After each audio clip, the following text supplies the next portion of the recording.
Hello everyone, I am Sakshi Rajput and स्वागत है आप सभी का बीएसपी फार्मेसी पे। और आज के इस वीडियो में हम डिस्कस करने वाले हैं कि किस तरीके से आप ग्रामीण क्षेत्र में अपना खुद का क्लिनिक खोल सकते हैं। और भी बहुत सारे क्वेश्चन आपके मन में आते होंगे कि क्या फार्मेसी करने के बाद आप अपना खुद का क्लिनिक खोल सकते हैं।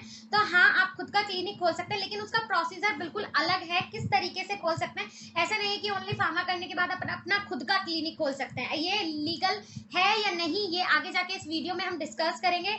क्या लीगल प्रोसीजर है खुद का क्लिनिक खोलने का, ये भी आज हम डिस्कस करेंगे। तो वीडियो बहुत ज्यादा नॉलेजेबल होने वाला है आपके लिए, तो वीडियो को बिना स्किप किए पूरा देखिएगा। स्टार्ट करते हैं। सबसे पहले देख लेते हैं कि कौन कौन से क्वेश्चंस के ऊपर, कौन कौन से टॉपिक्स के ऊपर मेनली आज हम डिस्कस करने वाले हैं। ओके, तो चलिए शुरू करते हैं। सबसे पहले देखिए, गांव का डॉक्टर कैसे बने। सबसे पहला जो हमारा आज का क्वेश्चन होगा, जो मेन टॉपिक है, वो है गांव के डॉक्टर कैसे बने। राइट, गांव में जो जन सेवा केंद्र वगैरह होते हैं, वो आप कैसे खोल सकते हैं। जन सेवा केंद्र कैसे खोला जाता है, क्या है प्रोसीजर। उसके बाद फार्मा क्लिनिक कैसे खोल सकते हैं। फार्मा करने के बाद आप अपना खुद का क्लिनिक कैसे खोल सकते हैं, इसका क्या प्रोसीजर है। ठीक है, क्या फार्मा क्लिनिक के नाम से कोई ऐसी चीज है कि फार्मा क्लिनिक आप अपना खुद का खोल सकते हैं। मेनली सारे क्वेश्चंस के आंसर आज आपको इसी वीडियो में मिल जाएंगे। CMSED के लिए मैंने पहले वीडियो बनाया था, लिंक आपको डिस्क्रिप्शन बॉक्स में मिल जाएगा। वो होता है कि आप किस तरीके से खुद का क्लिनिक खोल सकते हैं, वो भी कुछ एलोपैथिक मेडिसिन के साथ। ठीक है, वो मैंने वीडियो बनाया, डिस्क्रिप्शन बॉक्स में लिंक मिल जाएगा आपको। Pharmacist can not open clinic to diagnose disease and prescribe medicine, clarifies PCI। तो जो फार्मेसी काउंसिलिंग ऑफ इंडिया है, 2015 में उसने क्लियरिफाई कर दिया था, क्योंकि बहुत सारी अफवाहें आ रही थी 2015 के समथिंग की फार्मासिस्ट अपना खुद का क्लिनिक खोल सकते हैं। तो PCI ने पूरी तरीके से ये क्लियरिफाई कर दिया था कि एक फार्मासिस्ट जो है वो खुद का क्लिनिक नहीं खोल सकता है। तो पहली चीज जो है क्लियर करने वाली, जो हमारा दूसरा क्वेश्चन था, तो पहले मैंने आपके लिए यही चीज क्लियर कर दी कि फार्मेसी डी फार्मा या बी फार्मा करने के बाद आप खुद का क्लिनिक नहीं खोल सकते हैं। आप प्रिस्क्रिप्शन नहीं लिख सकते हैं, आप मेडिसिन बता नहीं सकते, पेशेंट को प्रिस्क्राइब नहीं कर सकते हैं, आप इंजेक्शन नहीं लगा सकते हैं। तो ये सारे काम आप नहीं कर सकते हैं। ठीक है, मेडिकेशन आप नहीं दे सकते हैं, और डिसीज को आप डायग्नोज भी नहीं कर सकते हैं। राइट, इसमें देखिए क्या दिया हुआ है, clarifying the doubt on pharmacist can open pharma clinic to treat common disease and prescribe medicine. ये क्लियर मतलब ये क्लियर है कि एक फार्मासिस्ट जो है वो अपना खुद का क्लिनिक नहीं खोल सकता है। ठीक है, ये बहुत बड़ा डाउट रहता है कि क्या एक फार्मासिस्ट अपना खुद का क्लिनिक खोल सकता है, कॉमन डिसीज को ट्रीट कर सकता है, प्रिस्क्राइब कर सकता है medicine. Pharmacy counselling of India ने रिसेंटली 2015 में ये नोटिफाई किया था, नोटिस दिया था, notified that the pharmacist can not open clinic. एक फार्मासिस्ट ओपन नहीं कर सकता है clinic to diagnose the disease, जो कि डिसीज को डायग्नोज करे एंड प्रिस्क्राइब द मेडिसिन, और ना ही एक फार्मासिस्ट मेडिसिन प्रिस्क्राइब कर सकता है। तो ये चीज क्लियर हो गई। ठीक है, अब किस तरीके से क्लिनिक खोला जा सकता है। ठीक है, मेन चीज ये हो गई कि हाँ, ये लीगल नहीं है कि आप फार्मा करने के बाद क्लिनिक खोले, लेकिन लीगल क्या है, वो प्रोसीजर क्या है, तो वो CCH जिसे बोलते हैं certificate course in community health. ठीक है, certificate course in community health क्या होती है ये चीज, वो देख लेते हैं। मेडिसिन क्या आप इसमें प्रिस्क्राइब कर सकते हैं, तो मैं आपको बता दूं, इसमें कुछ कोड होते हैं। ठीक है, इस कोर्स के जो है कोड होते हैं। तो फर्स्ट होता है आपका 449, जिसमें आता है बेसिक लाइफ साइंस। ठीक है, उसके बाद 450 जिसमें आता है मैटरनल एंड चाइल्ड केयर। उसके बाद आता है 451 जिसमें आता है prevention and management of disease. ठीक है, इन तीनों में से, ये कोड है अलग अलग, इन तीनों में से आप कोई भी कर सकते हैं। ड्यूरेशन होती है 1 साल। ठीक है, साल में 2 बार आप एडमिशन ले सकते हैं, दो मतलब सेशन होते हैं इसके, दोनों में आप एडमिशन ले सकते हैं, और ड्यूरेशन होता है 1 साल। कैसे, समझ में आ जाएंगी आपको सारी चीजें। उसके बाद कंडक्ट किसके द्वारा किया जाता है, किसके द्वारा ये कोर्स करवाया जाता है, NIOS मींस NIOS के द्वारा कंडक्ट करवाया जाता है। Autonomous division of MHRD। MHRD का मतलब होता है minister of human resource development. Right, government of India, government of India के द्वारा ये कंडक्ट करवाया जाता है CCH जो ये कोर्स है, CCH भी इसे बोलते हैं। उसके बाद अगर हम बात करें यहाँ पे एंट्री क्वालिफिकेशन, इसमें एंट्री लेने के लिए क्वालिफिकेशन क्या चाहिए पड़ती है, वो देख लेते हैं। 10th class pass from a recognised base. 10th class pass होना चाहिए बंदा, या मीडियम, किसी भी मीडियम से हो, हिंदी से हो या इंग्लिश से हो, चलेगा। उसके बाद ड्यूरेशन ऑफ कोर्स, कोर्स का ड्यूरेशन कितना होता है, 1 साल, कुल 1 साल का ये कोर्स होता है। Note, there are no provision of back date admission, ना तो इसमें कोई बैक डेट एडमिशन होगा।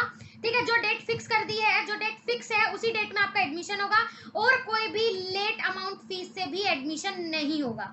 ठीक है, उसके बाद नेक्स्ट अगर हम बात करें फर्स्ट सेशन में क्या होता है, देखिए सेशन फर्स्ट में, सेशन फर्स्ट इसके 2 सेशन होते हैं। सेशन फर्स्ट में आप कब एडमिशन ले सकते हैं, जून टू मई।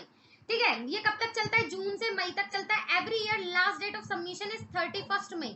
हर साल आप 31 मई तक इसके लिए मतलब अप्लाई कर सकते हैं, इसमें एडमिशन ले सकते हैं। Exam on 1 year completion in next year May, और इसमें एग्जाम कब होता है, इसके अगले साल मई में इसके एग्जाम कंप्लीट हो जाते हैं और आपको ये मिल जाता है। ठीक है, जो डिप्लोमा है वो मिल जाता है। उसके बाद सेकंड सेशन में क्या होता है, दिसंबर टू नवंबर। ये कब से कब तक चलता है, दिसंबर से नवंबर तक ये सेशन चलता है। मतलब साल में आपको 2 अपॉर्चुनिटी मिलेगी इसमें एडमिशन लेने की, या तो आप मई में ले लीजिए या फिर आप दिसंबर में ले लीजिए, कोई इशू नहीं है। Every year last date of submission is 30 November. हर साल इसकी जो लास्ट डेट रहती है सबमिशन की, एडमिशन लेने की, वो 30 नवंबर तक रहती है। Session 2 exam on 1 year completion. पूरे सेशन में 2 बार एग्जाम होते हैं और 1 साल में ये कंप्लीट हो जाता है। इन नेक्स्ट ईयर नवंबर, अगले साल नवंबर में ये कंप्लीट हो जाएगा। जैसे कि आपने इस साल नवंबर में एडमिशन लिया और अगले साल नवंबर में आपका जो ये सीसीएच है, ये कोर्स है, ये डिप्लोमा है, ये कंप्लीट हो जाएगा। नेक्स्ट अगर हम बात करें तो यहाँ पे मेनली आ जाता है स्टडी मटेरियल। अब स्टडी मटेरियल क्या होता है इसके अंदर, स्टडी मटेरियल जो भी इसके अंदर प्रोवाइड होता है, जो भी आप कोर्स सेलेक्ट करते हैं उसके अकॉर्डिंग सेंटर आपको प्रोवाइड करवाता है। एज क्या होती है, age any person above 18 year, कोई भी पर्सन 18 साल से जो ऊपर हो वो इसके लिए अप्लाई कर सकता है, एडमिशन ले सकता है। एडमिशन बेसिस, आप किस बेसिस पे एडमिशन ले सकते हैं, purely on first come first serve basis, no entrance test, no merit basis, no donation basis. पहली बार अगर आप इसमें एडमिशन ले रहे हैं इजीली ले सकते हैं। उसके बाद इसमें कोई एंट्रेंस टेस्ट भी नहीं होता है, कोई मेरिट के बेसिस पे भी एडमिशन नहीं होता है, कोई भी डोनेशन बेसिस भी, कोई भी डोनेशन चार्ज वगैरह भी इसमें नहीं होता है। उसके बाद टोटल सीट कितनी होती है, टोटल 100 सीट अवेलेबल होती है। जिस भी सेंटर से आप कर रहे हैं वहां पे ज्यादा से ज्यादा सीट अवेलेबल होती है। उसके बाद अगर हम बात करें नेक्स्ट वन जो है डॉक्यूमेंट्स टू अटैच। अब कौन कौन से डॉक्यूमेंट्स की इसमें जरूरत पड़ती है, self attach xerox of 10th 12th marksheet, अगर आप सिर्फ 10th पास है तो 10th की मार्कशीट आप अटैच कीजिए। Having details on your date of birth, साथ ही साथ उसमें डेट ऑफ बर्थ भी मेंशन हो जिससे कि डेट ऑफ बर्थ का पता चले। उसके बाद सेकंड है self attach xerox of address proof. उसके बाद आपको एड्रेस प्रूफ देना है, जैसे कि आधार कार्ड हो गया, वोटर आईडी कार्ड हो गया, ड्राइविंग लाइसेंस हो गया, पासपोर्ट हो गया, इलेक्ट्रिसिटी बिल हो गया और बीएसएनएल का टेलीफोन बिल हो गया। ये सारी चीजें आप दे सकते हैं, लगा सकते हैं एज अ आईडी प्रूफ। उसके बाद next applicant passport size photograph. अब जो एप्लीकेंट है उसकी कम से कम 4 पासपोर्ट साइज फोटोग्राफ अटैच है। ओके, उसके बाद अगर हम बात करें द स्कोप ऑफ सीसीएच। अब इस सीसीएच करने का स्कोप क्या है, ठीक है, मेन चीज होती है scope. Can apply in central state government, central और स्टेट गवर्नमेंट में इसकी वैकेंसीज निकलती है। Jobs for the post community health worker, as आप पोस्ट कम्युनिटी हेल्थ वर्कर आप काम कर सकते हैं अगर आपको गवर्नमेंट जॉब मिल जाती है। ठीक है, कम्युनिटी हेल्थ वर्कर के बहुत सारी वैकेंसीज निकलती हैं, उसमें आप अप्लाई कर सकते हैं। Eligibility subjected to the respective state government policy, और जो इसमें एलिजिबिलिटी चाहिए होती है वो जो आपका स्टेट गवर्नमेंट ने जो जॉब निकाली है उनकी पॉलिसी के अकॉर्डिंग डिसाइड होती है। उसके बाद can work in community health care, आप कम्युनिटी हेल्थ केयर में काम कर सकते हैं। साथ ही साथ आप अपना खुद का जन सेवा केंद्र भी खोल सकते हैं। नॉर्मल ग्रामीण क्षेत्र में आप क्लिनिक के नाम से नहीं, जन सेवा केंद्र के नाम से अपना खुद का बोल सकते हैं क्लिनिक खोल सकते हैं, छोटा सा अपना जन सेवा केंद्र खोल सकते हैं जिसमें आप कुछ एलोपैथिक मेडिसिन के साथ ट्रीटमेंट कर सकते हैं। ठीक है, अब कौन कौन सी ड्रग्स इसमें यूज होती है, कौन कौन सी मेडिसिन के साथ आप ट्रीटमेंट कर सकते हैं, वो अगर आपका नीड आती है तो मैं उसके लिए भी वीडियो जरूर बनाऊंगी। होप सो जो क्वेरीज थी सब क्लियर हो गई होंगी, किस तरीके से आप अपना खुद का क्लिनिक खोल सकते हैं। और मेन चीज जो मैं आपको बताने वाली हूँ, अगर आप फार्मा कर लेते हैं, ठीक है, फार्मा करने के बाद ऐसा नहीं है कि फार्मा करने के बाद आपने सोचा कि क्लिनिक नहीं खोल सकते तो हमारा पूरा साल खराब हो गया, ऐसा बिल्कुल भी नहीं। क्योंकि फार्मा करने के बाद आप एक बहुत बड़ा बिजनेस कर सकते हैं जिसे बोलते हैं मेडिकल।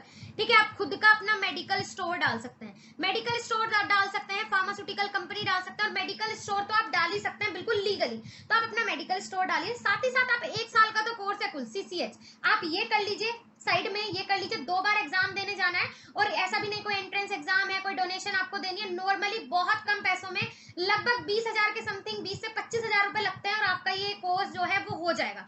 तो 1 साल के अंदर ये कर लीजिए, साथ ही साथ आप अपना खुद का क्लिनिक डाल लीजिए। तो आपका क्या होगा, दोनों चीजें आपकी एक साथ जब कंबाइन होकर चलेगी तो आप इतना ज्यादा इनकम जनरेट कर सकते हैं कि बहुत ज्यादा इनकम आप जनरेट कर सकते हैं, और बिल्कुल लीगली कर सकते हैं। कोई आपको इस पे ऑब्जेक्शन नहीं होगा, कोई आपके लिए इस पे ऑब्जेक्शन नहीं करेगा। तो ये हो गया पूरा कंप्लीट इन्फॉर्मेशन, किस तरीके से आप अपना खुद का क्लिनिक खोल सकते हैं, कैसे इनकम जनरेट कर सकते हैं और कैसे आप अपना बिजनेस बिजनेस को बढ़ावा दे सकते हैं। ठीक है, तो वीडियो कैसा लगा कमेंट सेक्शन में कमेंट करें। नेक्स्ट वीडियो आप किस टॉपिक पे चाहते हैं वो भी जरूर बताइएगा।